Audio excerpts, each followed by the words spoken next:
بسم اللہ الرحمن الرحیم۔ السلام علیکم ورحمۃ اللہ وبرکاتہ۔ اللہ پاک کے فضل و کرم سے میں خیریت سے ہوں اور امید کرتا ہوں کہ میرے تمام ویورز بھی اللہ پاک کے فضل و کرم سے خیریت سے ہوں گے۔ آج جس واقعے کا میں آپ سے تذکرہ کرنے جا رہا ہوں، اس کا موضوع یہ ہے کہ ایک ہاتھی کا بادشاہ سے وفاداری کا عجیب و غریب قصہ۔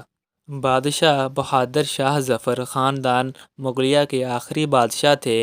ان کی عمر کا آخری حصہ بڑا دردناک رہا۔ انگریزوں نے انہیں گرفتار کیا اور ان کے سامنے ان کے عزیز قتل کیے گئے۔ انہیں قید و بند کی تریکیوں میں پھینک دیا اور ان کا ایک ہاتھی تھا جس کا نام تھا مولا بخش۔ مولا بخش ایک قدیم اور معمر ہاتھی تھا۔ اس نے کئی بادشاہوں کو سواری دی تھی۔ اس کی عادتیں بالکل انسان کی سی تھیں۔ قد و قامت میں ایسا بلند و بالا تھا کہ ہندوستان میں اس کے ساتھ کا کوئی ہاتھی سرزمین میں نہ تھا اور نہ اب ہے۔ یہ ہاتھی جب بیٹھا ہوتا تو دوسرے ہاتھیوں کے پورے قد کے برابر کے ہوتا۔ خوبصورتی میں اپنا جواب نہ رکھتا تھا۔ کسی آدمی کو سوائے فوج اور پروٹوکول آفیسر کے پاس نہ آنے دیتا۔ جس دن بادشاہ کی سواری ہوتی، اس دن ایک دن پہلے فوجدار حکم سنا کر چلا جاتا کہ میاں مولا بخش، تو کل تمہاری نوکری ہے، ہوشیار ہو جاؤ، نہا دھو کر تیار ہو جاؤ۔ جس وقت بادشاہ سلامت ہوادار سواری میں نقار خانے کے دروازے تھے، برآمدے ہوتے ہوئے مولا بخش چیخ مار کر 3 دفعہ سلام پیش کرتا اور خود ہی بیٹھ جاتا۔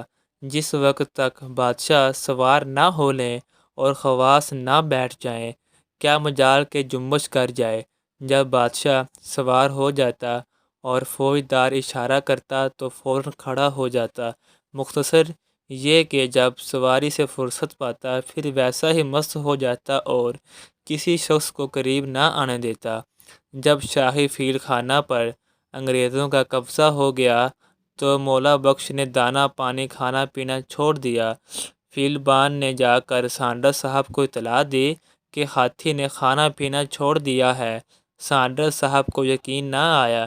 فیل بان کو گالیاں دیں اور کہا کہ ہم خود چل کر اسے کھلائے پلائیں گے، اور وہ 5 روپے آج کل کے لحاظ سے ہزاروں روپے کے لڈو اور کچھ کچوریاں ہمراہ لے کر ہاتھی کے تھان پر پہنچے اور شرینی کا ٹوکرا ہاتھی کے آگے رکھوا دیا۔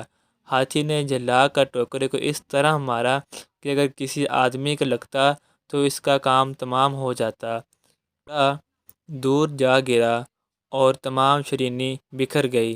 سانڈرس صاحب بولے، ہاتھی باغی ہے، اسے نیلام کر دو۔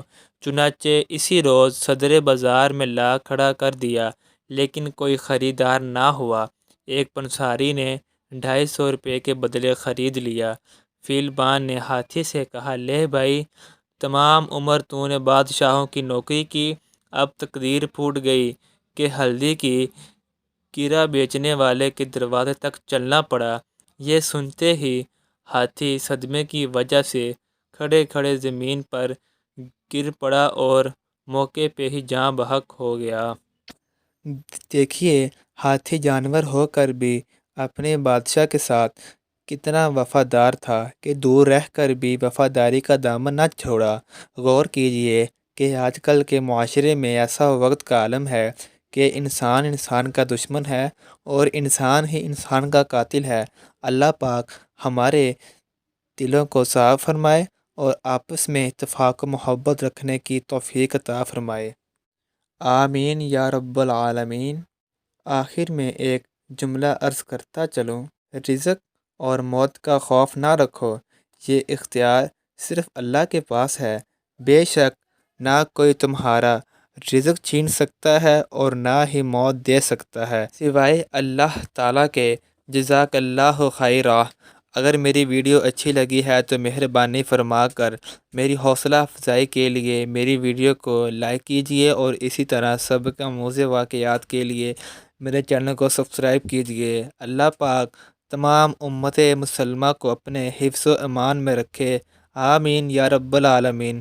اللہ حافظ، فی امان اللہ۔